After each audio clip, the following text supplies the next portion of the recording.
higad at langgam. Gitanong.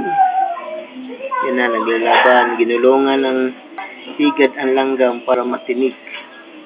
Lumalaban pa rin, pinagtulungan ang mga higad, ang langgam ang higad, kung sinong matalo.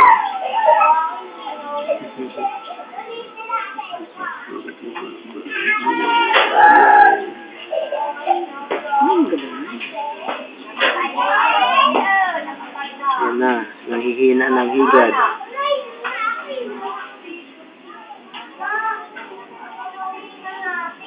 Yan na, sinuso ba yan? Ginulungan naman ng higad para matik.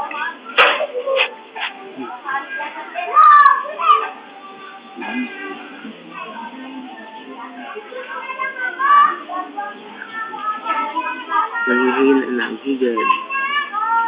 Hindi pa rin titigil ang langgam.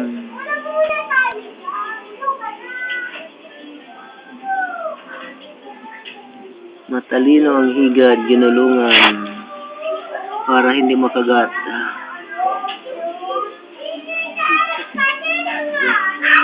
Ang galing ng higad.